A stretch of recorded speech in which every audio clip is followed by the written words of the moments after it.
안녕하세요. 마흔을 바라보고 있는 서울에 사는 여자입니다. 세상은 순리대로 살아가야 한다는 걸 크게 깨달은 적이 있어요. 종종 사람들은 땀 흘리지 않고 돈을 벌기 원하고 설렘보다 희열을 먼저 맛보려고 하죠. 노력을 하지 않고 좋은 결과를 갖기 위해 탐욕스러워지고 조바심이 내게 되고 거기서 멈추지 못하고 편법도 쓰고 불법도 저지르고요. 그런데 그 끝에는 뭐가 있을까요? 아마 후회와 좌절이 있지 않을까요? 목적을 위해 편법을 쓰는 사람이 제 옆에 있었어요. 결국 그 모든 게 들통이 나서 참담한 결과를 마주하게 되었죠. 욕심을 덜 부려야 했어야 했는데 저까지 건들면서 저를 화나게 했던 그 인간의 코를 납작하게 만들어 주었어요. 끝까지 복수했던 저의 복수극 궁금하시죠? 남편과 그의 식구들이 달라지기 시작한 건 이혼하고 나서부터였어요. 저희는 1가구 2주택이었어요. 남편과 결혼하기 전에 각자 이미 집을 가지고 있었어요. 묶여있는 돈이 많아서 팔 수가 없는 집이었죠. 결혼 후 신혼집은 제 소유의 집에서 시작했고요. 남편 집은 세를 주었어요. 보통 신혼부부들이 집 때문에 많이 싸운다고들 하는데 그에 비하면 저희는 수월하게 시작한 편이었습니다. 남편은 직장인이었고 저는 작은 사업을 하고 있었어요. 서로의 집 사정은 비슷한 형편이었고요. 제가 사업을 해서 월급이 남편보다 조금 더 많긴 했지만 제가 많이 버는 편이 아니어서 서로 재산의 수준도 비슷했습니다. 저희 둘의 경제 상황이 이렇다 보니 남편은 더 높은 이상향을 꿈꿨어요. 지극히도 평범한 우리가 최대한 아등바등 살아도 절대 중산층에서는 벗어나지 못할 것 같자 남편은 재테크에 많은 관심을 가졌습니다. 내 목표는 중산층 탈출이야. 솔직히 우리 둘이 못 버는 상황도 아니고 또래보다 더 벌고 있는 편은 맞긴 한데 적어도 내 자식한테는 금수저 물려주고 싶어. 강남에서 살고 좋은 차를 타고 다니고. 그래서 말인데 우리 강남으로 이사 가기 전까지는 애 갖지 말자. 뭐? 강남? 자기야, 너무 목표가 높은 거 아니야? 우리가 강남으로 이사를 어떻게 가? 아니, 그래, 간다고 치자. 거기서 우리가 버틸 수나 있을 것 같아? 그때 가서 애 낳으면 애 키우는 데에 돈이 얼마나 많이 드는데. 그냥 적당히 살 만한 동네에서 적당히 여유 있게 살면 되지. 나는 가난을 대물림하기 싫어. 우리 부모님 봐. 딱 당신들 살 돈만 모아놓으셨기 때문에 나 결혼할 때 뭐 보태준 거 없잖아. 나는 그런 부모 되기 싫어. 그러니까 우리 강남으로 이사 갈 때까지만은 애는 갖지 말자. 남편은 높은 이상향을 가지고 있었어요. 저는 적당히 살고 싶었는데 자식한테 지원을 못 해주는 부모라면 되고 싶지 않다는 말에 저도 그때까진 딱히 아이 생각이 없어서 그냥 그렇게 살았던 것 같습니다. 남편은 재테크를 넘어서 부동산까지 관심을 가졌고요. 많은 공부를 했어요. 동호회까지 들어서 엄청 열심히 공부했죠. 그렇게 결혼한 지 5년이 흘렀고요. 그래도 저희는 강남으로 이사를 가지 못했습니다. 그러자 남편은 황당한 소리를 했어요. 요즘 사람들은 결혼을 했어도 혼인신고는 하지 않는데 분양이나 지원금을 받기 위해서야. 다들 지능적으로 현법을 잘 이용하는 거지. 그러게 나도 그런 얘기 뉴스에서 종종 봤어. 뭘 그렇게까지 하면서 돈을 벌려고 한대? 그럴 거면 결혼을 왜 했대? 안 그래? 나는 그렇게 사는 거 찬성인데. 우리 목표가 잘 먹고 잘 사는 거잖아. 가난한 부모보다 부자 부모가 더 좋고 안 그래?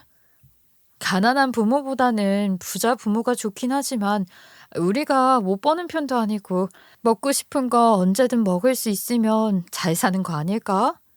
그렇지 않아. 내 친구만 봐도 부모가 돈이 많으면 자식의 삶도 바뀌더라고. 내 친구 중에 나보다 공부 못했고 대학도 안 가서 완전 양아치처럼 사는 애가 있었거든. 걔 이제 뭐 하는 줄 알아? 골프장 사장님이야. 아버지가 하나 차려주셨대. 역시 자본주의 사회에서는 자본이 먼저라는 것을 느꼈어. 목표를 높게 잡으니까 그렇지. 그런 극단적인 상황만 봐서 그런 거야.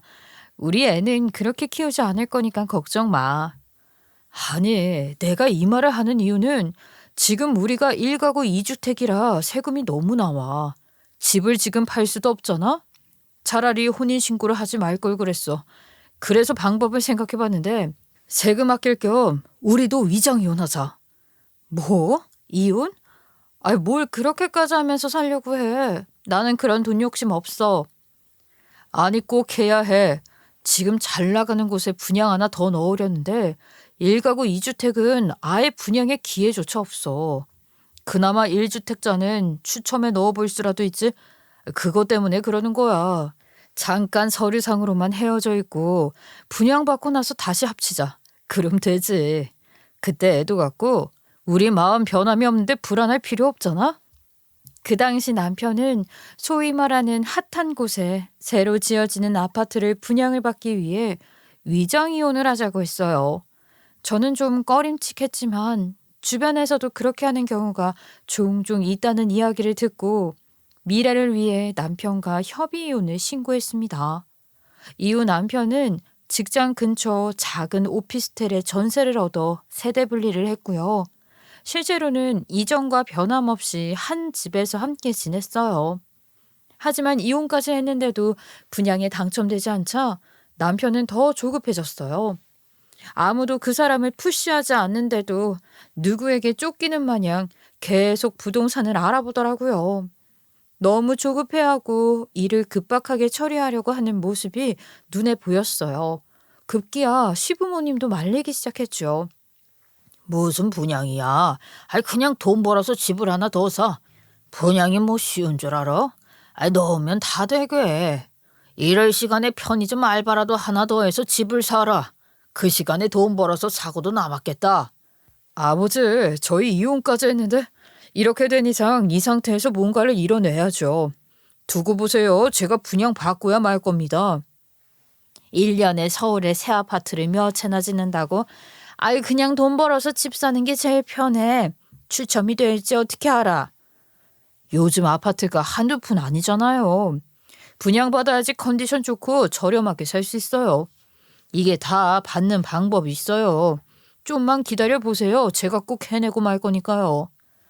시어머님도 시아버지도 부동산에 목을 매는 남편을 못마땅해 했었죠. 그리고 이혼까지 하게 만든 자기 아들을 질타하면서 저에게도 매우 미안한 마음을 표현하셨어요. 우리 세아가 아유 미안하다. 우리 아들이 하나에 꽂히면 그걸 꼭 해내야 하는 성격이라 말리지를 못해. 어렸을 때부터 그랬다. 우리 아들 하나 믿고 결혼했는데 임신도 못하고 이사도 못하고 돈돈거리는 저 자식이랑 같이 살기 힘들지? 아유, 내가 미안해. 아니에요, 어머님. 그 애가 다 저랑 잘 살려고 그러는 거잖아요. 조금만 더 믿고 지켜봐 보려고요. 어머님도 그이 응원해 주세요. 돈 많이 벌어서 손주 안겨드릴게요. 손주 생각만 해도 웃음이 난다. 정말 그런 날이 올까? 아, 저 자식이 빨리 정신 차리고 포기했으면 좋겠네. 너희끼리 오붓하게 맛있는 저녁 먹어. 우린 이만 갈게. 시부모님은 제 편이셨어요. 자신의 아들을 저 새끼 하면서 돈돈거리는 전 남편을 못마땅해 하셨고요. 그런 아들과 결혼한 저를 안타깝게 보셨고 미안해 하셨죠. 그래도 어쩌겠어요. 제가 좋아서 결혼한 사람이고 제가 위장이혼에 동의를 했으니 지켜보는 수밖에요. 저희 친정엄마한테는 이혼했다고 말도 못했어요. 이혼하면 무슨 큰일이 나는 줄 아시는 분이거든요. 그래서 친정에는 철저하게 저희가 이혼한 거 비밀로 하고 있었습니다. 그렇게 위장이혼 후 분양권 당첨에 첫 실패를 겪은 남편은 며칠 뒤부터 집에 늦게 들어오고 아침에는 멋을 내고 나갔어요. 생전 머리에 왁스칠을 하지 않는 사람인데 휘파람까지 불면서 기분 좋게 단장했고요. 옷을 이것저것 골라서 입길래 궁금해서 물어보았죠. 오늘 회사에서 중요한 일에? 뭐 행사해? 웬일로 머리에 왁스를 발랐어? 뭣도 다 낼 줄 아는 사람이었어? 아, 그게 말이야. 회사에서 PPT 발표하거든. 영상으로 남긴다고 하는데 꼬질꼬질하게 갈 수 없잖아. 조금 당황하는 듯 했지만 별 대수롭지 않게 생각했어요. 그 사람은 워낙 성실한 사람이었고 머릿속에는 오로지 성공에 대한 갈망만 들어있기 때문에 한눈 팔 사람 아니라고 생각했기 때문이죠. 한편 일하고 있는 도중에 시아버지한테 전화가 왔어요. 세아가야, 내 몸이 이상하다. 어지럽고 뻣뻣하게 굳어. 어, 내 몸이. 시아버님은 저에게 이런 말을 남기곤 말이 없으셨어요. 저는 재빨리 119로 전화를 걸어 아버님 댁으로 가라고 했고 아버님께 출발하면서 어머님께 전화를 했더니 말도 없이 친구분들이랑 해외여행 중이라고 하셨어요. 아들이 분양이 당첨되지 않아 속상한 와중에 여행 간다고 말하기가 민망스러워서 말을 안 했다고 하네요. 아무튼 알았다고 하고 끊고 남편한테 전화해서 병원으로 오라고 했죠. 제가 다급하게 병원에 가서 아버님 상태를 들어보니 뇌경색이라고 했습니다. 급성으로 왔고 다행히 골든타임 안에 와서 치료가 가능하다고 했어요. 천만 다행이라 생각했어요. 아버님도 몸이 이상한 기운을 느끼시고 저에게 전화한 걸 정말 잘했다고 생각했어요. 의사는 며칠 동안 지켜봐야 한다고 했죠. 지금 회사 결산이라 빠질 수가 없는 상황이야. 아이, 하필 딱 이때 아프시냐? 혹시 당신 휴가 낼 수 있어? 나야 휴가 낼 수 있긴 한데 아버님이 나 안 불편해 하실까? 내가 간병하는 것보다 간병인이 더 낫지 않아? 간병인이 뭐 한두 푼이야? 하는 것도 없는데 하루에 일당이 얼만데. 당신이 며칠만 고생해주라. 옆에 있어주기만 하면 돼. 거는 건 하실 수 있으니까. 3일 후면 엄마가 올 거고 그때는 나도 가능하고. 남편은 회사에서 회계팀인데요. 하필 그 시기가 결산이라 휴가를 내지 못하는 상황이었고 간병인 쓰는 게 좋을 것 같았지만 남편이 하는 일 없는 사람 일당 주기 싫다며 가능하다면 제가 자기 아버지 간병을 해주길 원했어요. 사실 일어나서 화장실도 가고 식사도 다 하실 수 있으셔서 제가 딱히 할 일은 없었습니다만 옆에 사람이 없으면 안 된다고 하기에 제가 한다고 했어요. 휴가를 내서 아버님 병간호를 해드렸죠. 세아가 고맙다. 내가 너 아니었으면 큰일 날 뻔했어.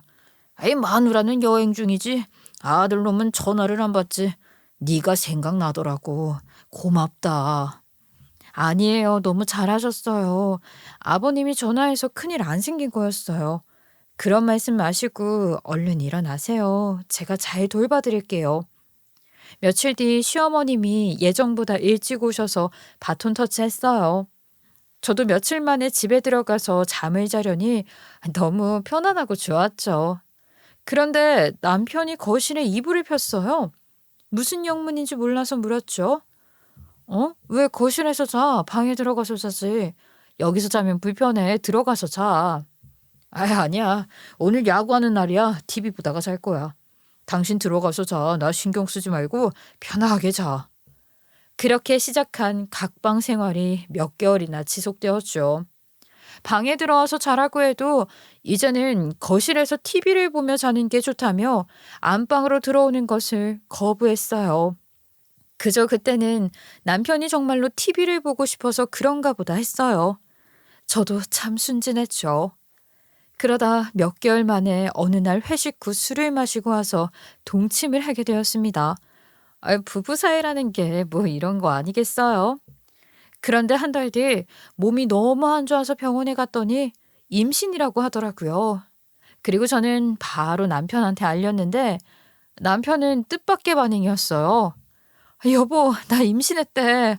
아니, 몸이 너무 안 좋아서 병원에 갔더니 임신 5주 차래. 아직 아기 집 정도만 보인대. 너무 신기하지. 뭐? 임신? 그러니까 내가 임신 안 되게 잘하라고 했잖아. 아휴, 너는 무슨 애가 그렇게 칠칠 맞냐? 뭐라고? 뭐야 이 반응? 임신을 뭐 나 혼자 했냐? 당신이랑 같이 만든 거지. 그러니까 그때 내가 하지 말자고 했잖아. 지금 뭘 잘했다고 큰 소리야. 우리 한동안 아기 갖지 말자고 했으면서 너 스스로가 잘 챙겨야지. 내가 잘못한 게 뭐가 있어? 당신을 가진 게 내 잘못이야? 우리 처음으로 아이가 생겼어. 보통 남자들이라면 당연히 기뻐하고 신기해하는 게 맞는 건데 당신은 도대체 어떻게 된 사람이길래 이런 반응을 보여? 내가 싫어? 우리 아기가 싫어? 당연히 싫지. 아직 준비도 안 됐는데 덜컥 애가 나오면 어떡해. 우리 합의되지 않은 일이잖아. 내가 당황해하고 싫어하는 건 당연한 거 아니야? 남편은 너무도 서운하게 아이가 생긴 것을 별로 좋아하지 않았어요.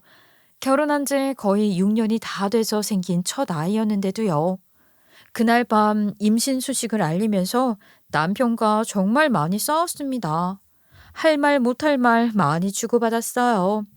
아이가 생겨서 너무도 기뻤던 저와는 달리 다른 부정적인 감정을 느낀 남편은 저를 상처투성이로 만들고 그날 밤도 거실에 나가 잤습니다. 아침에 일어나 보니 전날 너무 울어서 눈이 퉁퉁 부어 있었어요. 세수를 하고 회사 갈 채비를 했는데요. 그런 저에게 남편이 그러더라고요. 그 초반에 유산되는 경우가 많대. 8주 차에 심장이 뛴다고 하거든. 그때 부모님께 말하자. 그래? 유산도 많이 된대? 그런데 있잖아. 마치 유산이 되기를 바라는 것처럼 들리네? 그래, 그럼 좀 기다렸다가 8주 차에 심장 뛰는 거 확인하고 말하자. 그때부터 남편과는 정말 대화 없이 지냈던 것 같아요. 제가 죄를 지었습니까? 그날 밤 자기가 술 취해서 기분을 내놓고 이제 와서 임신을 제 탓으로 돌리니 제가 얼마나 화가 나요. 그런데도 화는 남편이 내고 있으니 당황스러운 그 자체였습니다. 남편은 별로 아이를 좋아하지 않는 느낌이 확 받았고요. 저는 이 아이를 지키고 싶었죠. 그때부터 냉전이었던 것 같아요. 그래도 임신을 했으니 혼자 살아가는 건 생각도 안 했고요. 이 아이를 저 혼자 키울 자신이 없었어요. 그래서 남편한테 더 의지하려고 했던 것도 있었죠. 어느덧 임신 8주 차가 되었고 남편과 함께 병원에 갔습니다. 남편은 쌀쌀맞게 저를 대했지만 병원에 같이 왔어요. 아이를 확인하고 싶었겠죠. 궁금한 게 아니라 잘 있을까봐 걱정이 되었을 거예요. 유산 얘기부터 하는 인간이었으니까요. 진료를 보려고 진료실에 들어갔고 의사가 아이 심장이 뛰는 것을 확인해 주었습니다.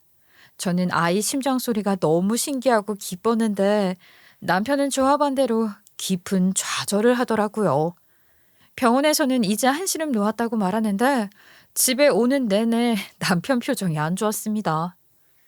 우리 아이 낳지 말자. 우리는 아이를 키울 수 있는 능력이 안 돼. 애도 우리 같은 부모 안 좋아할 거야. 더 준비하고 낳자. 지금은 안 돼. 낳지 말자. 뭐라고? 무슨 소리야? 어떻게 안 낳아? 당신도 들었잖아, 아이 심장 소리. 어떻게 안 낳는다고 할 수가 있어? 나는 못해. 그리고 우리 아이가 못 살긴 뭐가 못 살아. 당신이나 나는 월급 합치면 아이 하나 키우고도 남아. 다들 외벌이에 애 둘 셋 잘만 낳고 키우는데 당신은 도대체 뭘 하고 싶어서 이러는 거야? 무턱대고 낳으면 어떡해. 계획을 하고 낳아야 될 거 아니야. 낳기만 하면 돼? 애 키울 때 돈이 얼마나 많이 들어가는데. 나는 못 키우니까 못 낳아. 알았어? 남편과 집에 오는 차 안에서 내내 전쟁을 치렀어요. 정말로 저희가 월급도 쥐꼬리고 집도 없고 재산이 없다면 저도 이런 말 안 해요. 남들 버는 것보다 조금 더 벌고 집도 2채나 있고 먹고 싶은 거 입고 싶은 거 다 하면서 살고 있는데 뭐가 그렇게 부족하다고 느끼는지 모르겠어요. 아무래도 그때 친구가 잘된 케이스를 보고 배가 아파서 저러는 것 같았죠. 집에 돌아와서 잠시 생각에 잠겼다가 남편하고 이야기를 잘 해보려고 거실로 나가보니 남편은 샤워를 하러 갔어요. 소파에 기대앉아서 잠시 쉬고 있는데 남편 노트북에서 로그인이 된 메신저 대화가 많이 올라오는 소리가 들렸어요. 보니까 진한 애정 표현이 담긴 내용이었어요. 남편이 바람을 피고 있었던 거예요. 대화 내용에서 저랑 산부인과에 갔다 온 것까지 다 알고 있더라고요. 샤워를 마치고 나온 남편한테 다짜고짜 물었어요. 당신 이거 뭐야? 나랑 이혼하고 바람 피고 있었니? 그래서 우리 애도 낳지 말자고 한 거야? 그래. 이왕 들킨 거 솔직하게 말할게. 맞아. 나 여자 생겼어. 미안해. 그런데 우리 이혼한 사이잖아? 이런 상황에서 정리하고 말고가 어딨어. 이대로 헤어지면 되지. 남편은 정말 당당했어요. 미안한 기색이라고는 하나도 없었죠. 드디어 올 게 왔구나. 네가 알았지만 뭐 어쩔 건데 라는 표정이었어요. 미쳤구나. 내 뱃속에 당신애는 어떡하라고?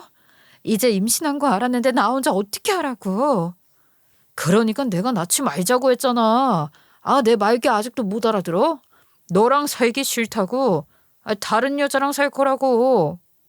때마침 시어머님이 할 말이 있다고 저희 집에 오시기로 했었어요.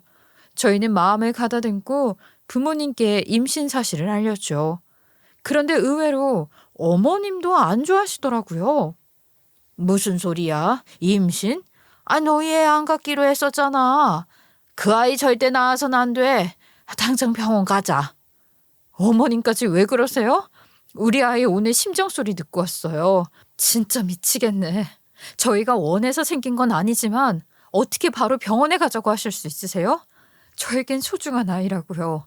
전 무조건 낳을 거예요.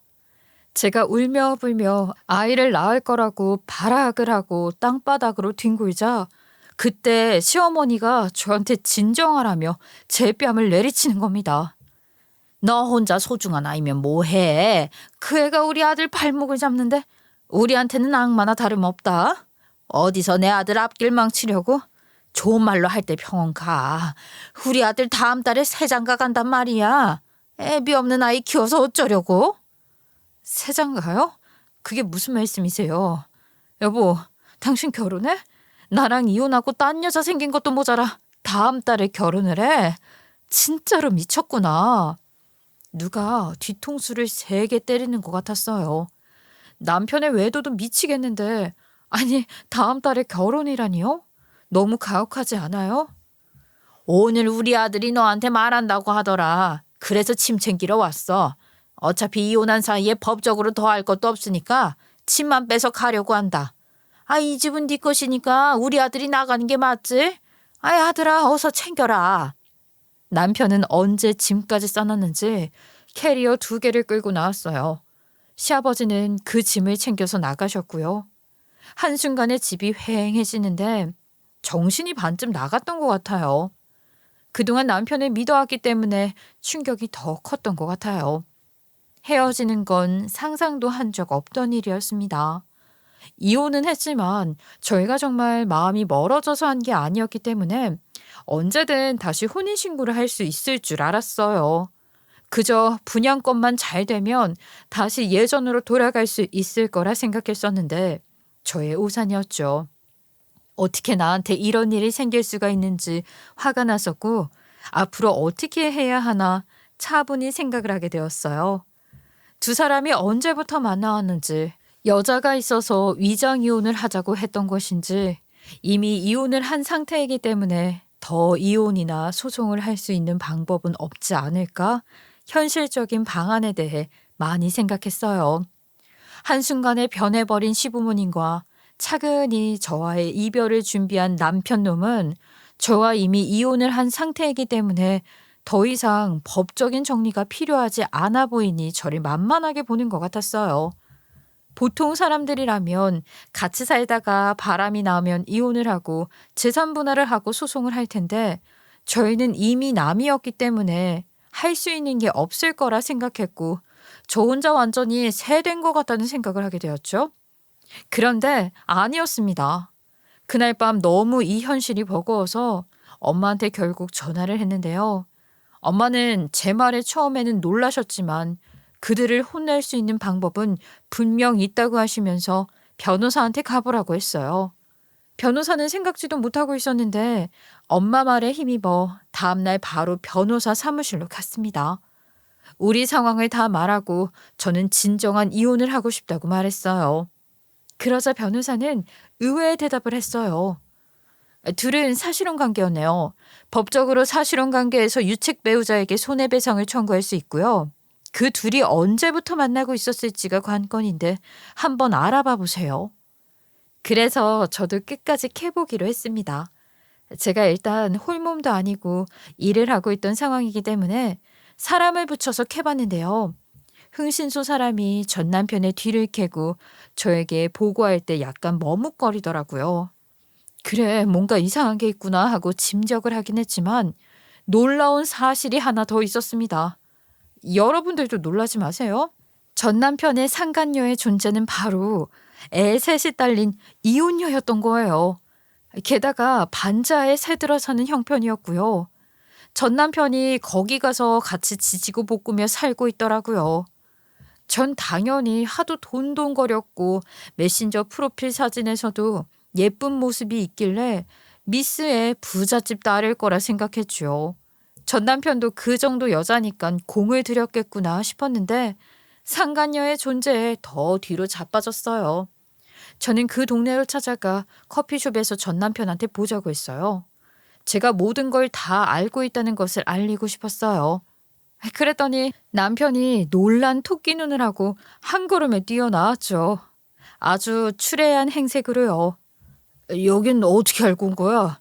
이런 식으로 이 동네 와서 나 불러내는 거 나 불쾌해. 그만 정리하자. 나는 끝났다니까. 나도 끝났어. 당신 같은 사람이 뭐가 좋다고 결혼까지 했을까. 그때 내 안목을 뜯어 고치고 싶다 아주. 그런데 고작 저런 여자 만나려고 나랑 이혼했어? 사리 분별하는 능력이 한순간에 없어졌네?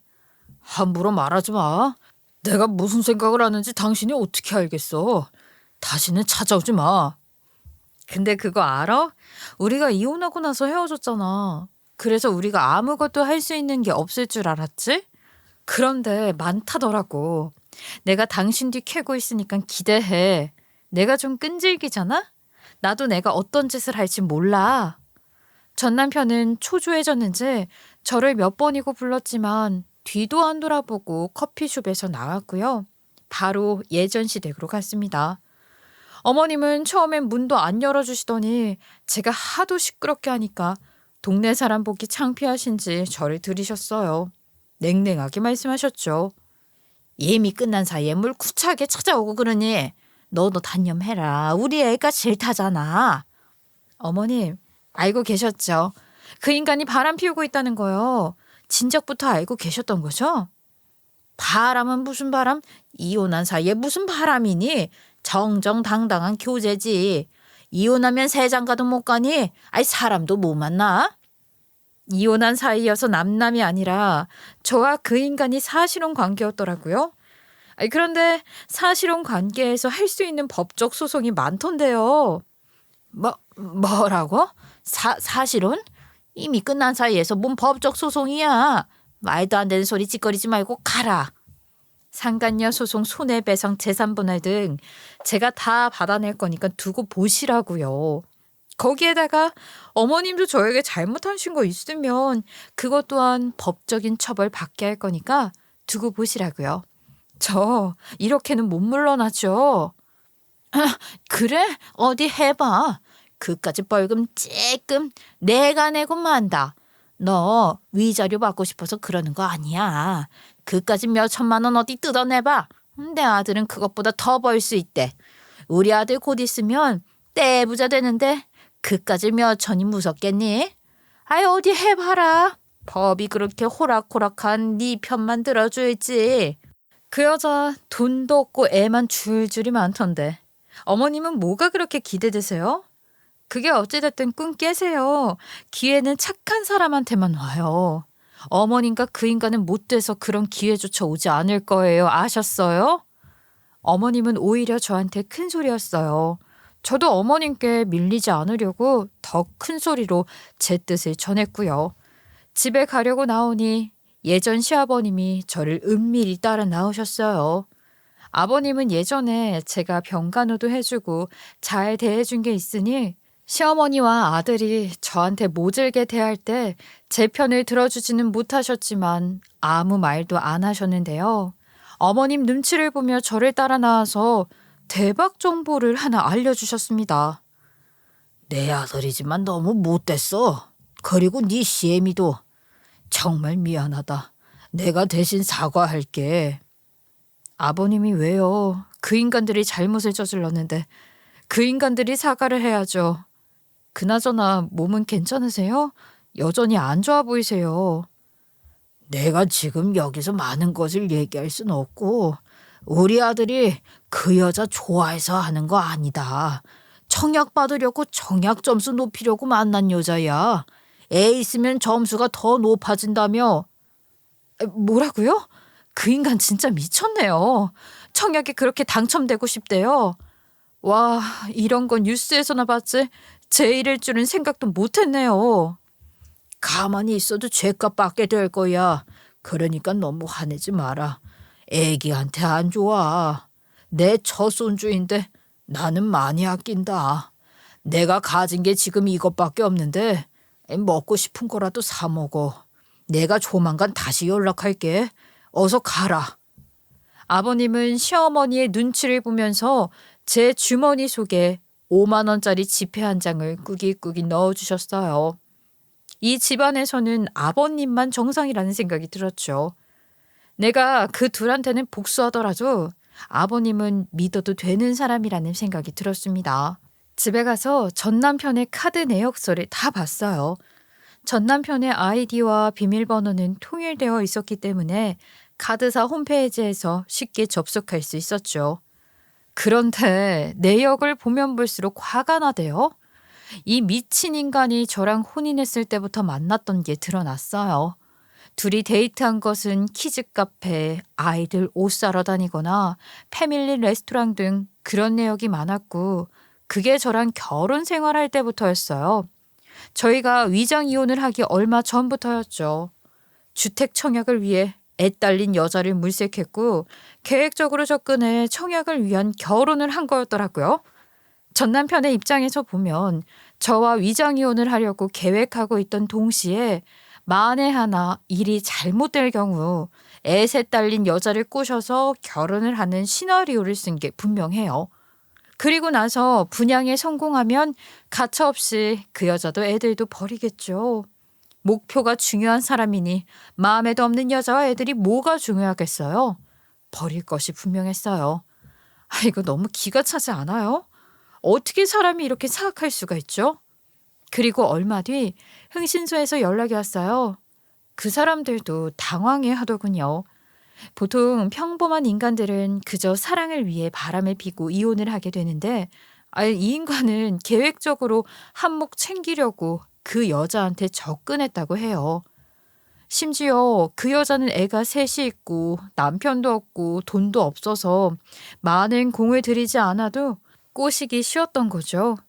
그 여자 또한 좋은 직장에 다니는 남자가 자기를 좋다고 해주고 아이들과 함께 살고 싶다고 하니 얼씨구나 하고 받아준 것 같았고요.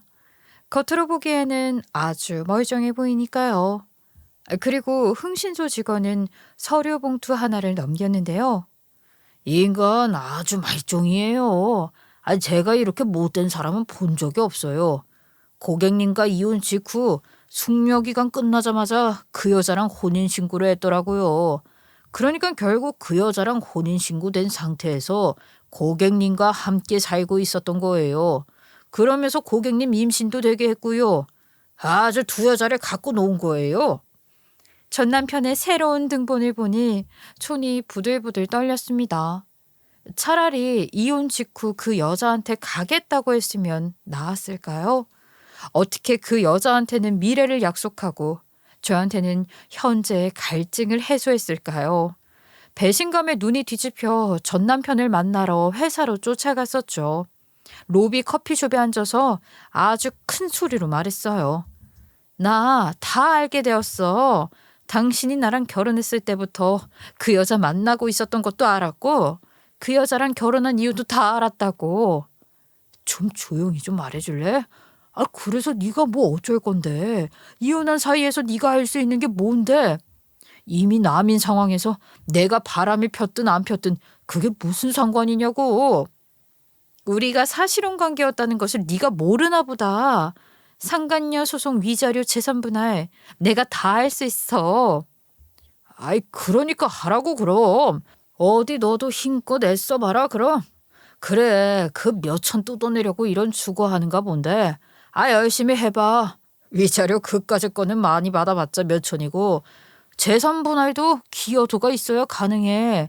각각 살았는데 뭘 떼어주길 바라. 그 정도면 도둑 아니냐? 저는 남편의 얼굴에 얼음물을 던졌죠. 사람들의 시선이 다 쏠렸고요. 더 큰 소리로 말했습니다. 조강 지쳐버리고 애딸린 유부녀 꼬셔서 결혼한 주제에 뭐가 잘났다고 짓거려. 그 여자가 좋아서도 아니고 돈이 많은 것도 아니고 고작 청약 점수 올려줄 수 있어서 선택한 거. 그 여자도 아니? 자기 아이들 이용당하고 있는 거 그 여자도 아냐고. 이 사기꾼 놈아. 위자료랑 재산 분할 내가 어떻게 해내는지 똑똑히 봐봐. 저는 바로 변호사를 만나 소송을 제기했고요. 결정문이 나와 전 남편의 회사로 보냈습니다. 어디 망신 개망신 한번 당해보라고요. 며칠 후 전 남편은 우편으로 소송한다는 내용을 받았는지 전화가 와서는 미쳤냐는 소리부터 이런 걸 회사로 보내는 이유가 뭐냐며 아주 별별 악담들을 다 들었네요. 차분히 듣지 않고 끊었습니다. 그때부터는 법적으로 그 인간을 대할 거기 때문이에요. 그런데 또 그로부터 며칠 뒤 뜻밖의 손님이 저를 찾아왔어요. 전 남편의 현 부인이었어요. 친히 저희 회사까지 찾아왔는데요. 그때 전 남편이 어떤 사람인지부터 해서 앞으로의 계획까지 모두 다 말했습니다. 제발 한 번만 봐주시면 안 돼요? 저 애 셋인데 전 남편한테 이혼당하고 이제 겨우 남편이랑 잘 살고 있어요. 무슨 이유가 있든 한 번만 봐주세요. 저희도 이사 가야 하는데 돈도 얼마 없어요. 애들이 가엾잖아요. 염치불구하고 찾아오셨네요. 이사 가세요? 어디로요? 혹시 청약 되셨어요? 예, 맞아요. 저희 간신히 청약됐어요. 저는 생각지도 못했는데 남편이 재혼하고 청약하고 대출을 받아주기로 해서 겨우 반자에서 벗어나요. 그러니까 저희를 안쓰럽게 여겨주시고 노여움 풀어주시면 안 될까요? 미치셨어요? 여기까지 찾아오고. 노여움을 풀어달라니요. 그 인간이랑 왜 결혼했어요? 저랑 결혼한 사실 아셨잖아요. 결혼한 유부남을 건들면 안 되죠. 이게 진짜 어디서 피해자 코스프레야?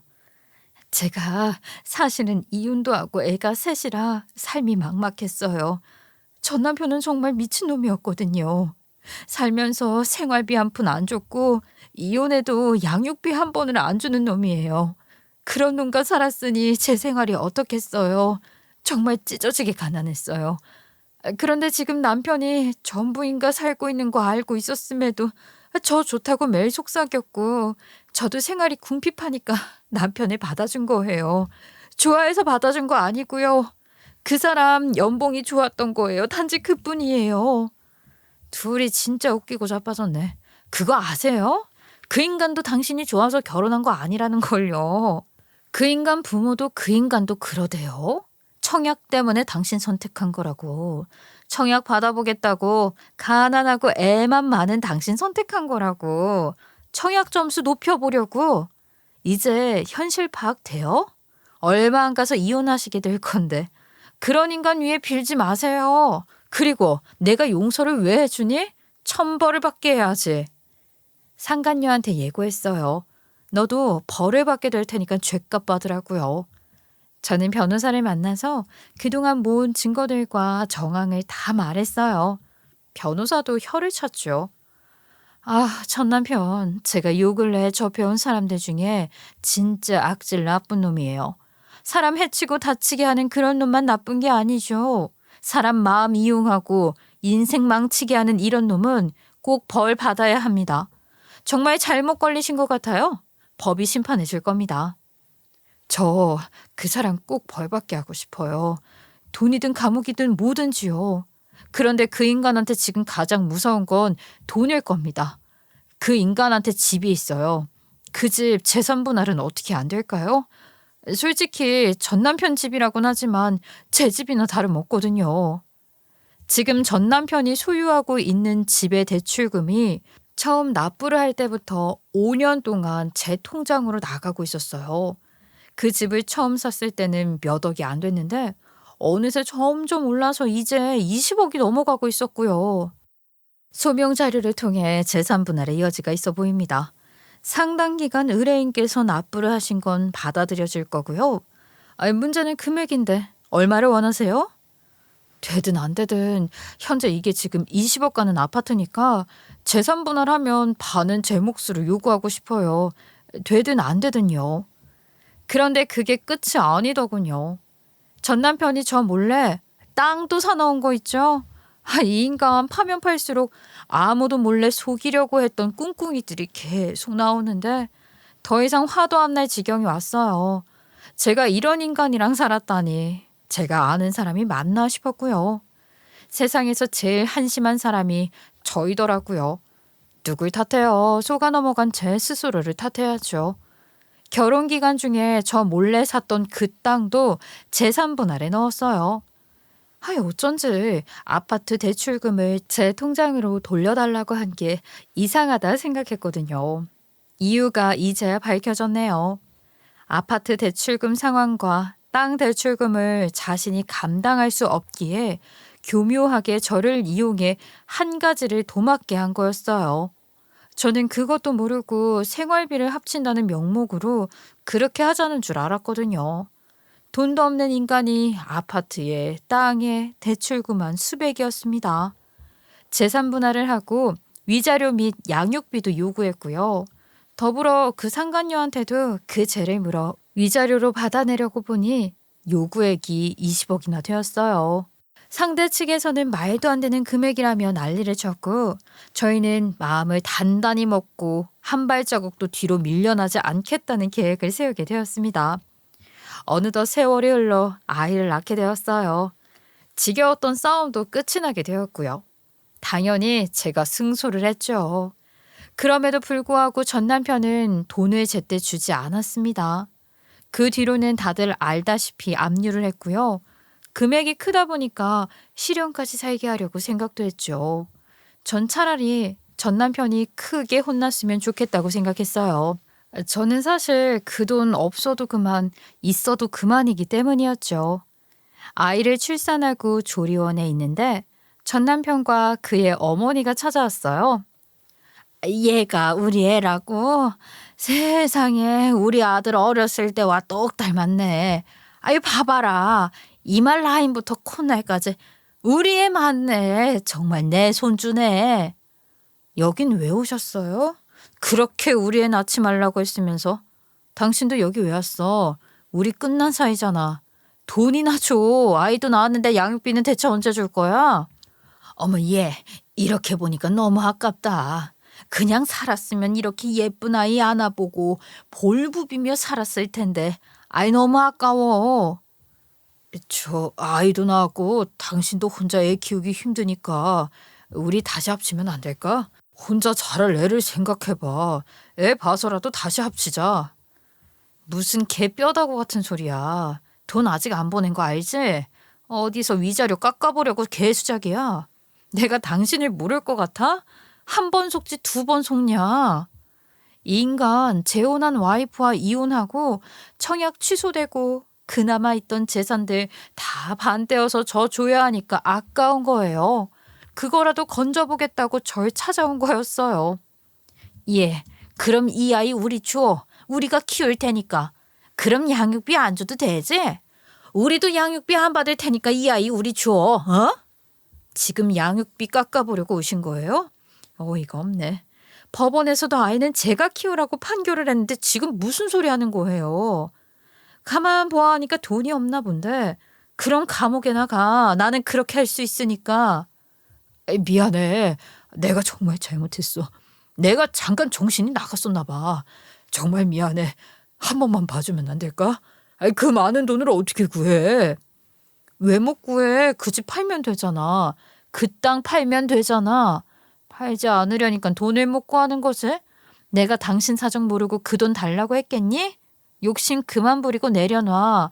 그럼 편해질 거야. 조리원까지 찾아와서 이제는 제가 낳은 아이를 달라고까지 하며 돈을 깎아보려는 모자를 가차없이 보냈고요.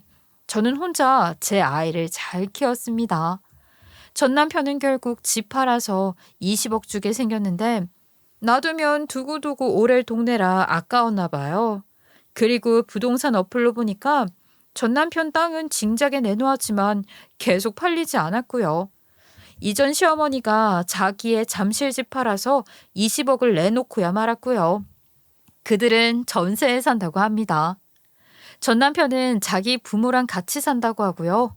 그 후에 전 남편 회사에서도 전 남편 만행이 다 드러나 소문이 났고 결국 퇴사를 할 수밖에 없는 상황까지 몰렸대요. 직장도 더 낮은 연봉의 회사로 갔다가 집 대출금과 땅 대출금 내지 못해서 나중에는 헐값에 다 팔았다고 합니다. 남는 게 없고 빚만 갚다가 잠깐 그 집과 땅을 소유했던 거지요. 돈 쫓다가 개털됐다는 말이 딱 제 전 남편 얘기예요. 예전에 시아버님이 말씀하신 게 생각나요. 가만히 놔둬도 벌 받을 거라고요. 애미야, 그 잘 지내지? 내가 너를 애미라고 불러도 될지 모르겠다. 우리 손자 까까라도 사주라고 내가 계좌로 돈 좀 보냈다. 네가 이런 집에 시집 와서 고생이 많았다. 아니 내 아들 놈이지만 이딴 놈 안 만났으면 이런 일을 겪지 않아도 될 텐데 말이야. 아니에요. 저도 제 선택이었고 제가 한 선택에 대한 결과물을 받는 건데요. 전 그냥 이제는 남자라면 질려버렸고요. 우리 아이 하나 바라보면서 씩씩하게 살 거예요. 그리고 아버님, 이제 돈 보내주시는 건 안 하셔도 돼요. 다음에 한번 애기 데리고 갈 테니까 근처에서 봬요. 아직까지도 이전 시부랑은 연락을 하고 있고 종종 그 인간 소식도 듣고 있는데 꽤나 안 좋은 상황이더라고요. 암튼 그 인간은 그렇게 가져놓고도 만족하지 못한 삶을 살다가 지금 그마저 가진 것들도 다 내려놓게 되었으니 얼마나 아까울까요? 얼마나 지옥 속에서 살고 있을까요? 세상은 순리대로 살아야 한다는 것을 배웠으면 좋겠네요. 제 이야기는 여기까지입니다. 지금은 아이와 함께 잘 살고 있어요. 행복은 멀리 있지 않더라고요. 현재에 만족하며 사는 것, 이것이 행복이었습니다. 그 인간도 그걸 언젠가는 알게 되겠지요. 여러분들도 현재에 만족하며 행복을 느끼셨으면 좋겠습니다. 제 이야기 들어주셔서 감사합니다.